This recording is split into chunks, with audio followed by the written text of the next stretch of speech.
আসসালামু আলাইকুম প্রিয় ভিউয়ার্স, কেমন আছেন? আশা করি ভালো আছেন। চলে আসলাম বাংলাদেশ এম্বাসি জেদ্দা।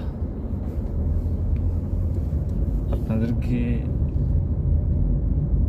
একটা জিনিস দেখে, বাঙালি যেখানে যাবে সেখানে আসলে দালাল। আমরা মনে হয় পৃথিবীতেও আসতে পারবো না যে দালাল ছাড়া। দেখেন, এই যে রাস্তার উপর দেখতে পাচ্ছেন, এখানে গ্রাহক 2 জন থাকলে 20 জন কিন্তু দালাল।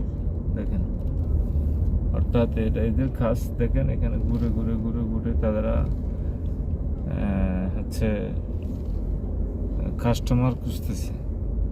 দেখেন, এই যে দেখেন, এই যে দেখেন, ক্যাফওয়ালা কিন্তু দালাল। ওই যে ওকে নিয়ে যাচ্ছে অফিস, ওখান থেকে কমিশন। দেখেন, এই বাংলাদেশের লোক যেখানে গেছে সেখানেই এই একটা জিনিস প্রতিষ্ঠিত রাখছে। দেখেন, অথচ এই অফিসের মধ্যে কিন্তু তাদের লোকগুলো বসা আছে। এরপরও বাহিরে এক একটা অফিস থেকে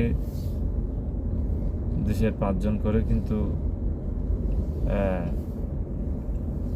বাহিরে লোক আছে অফিসের। আবার এদের সাথে ভিতরে যারা থাকে এম্বাসির ভিতরে, তাদের সাথে কিন্তু আবার কানেক্ট। অর্থাৎ বুঝতেছেন তো, সব কিছুই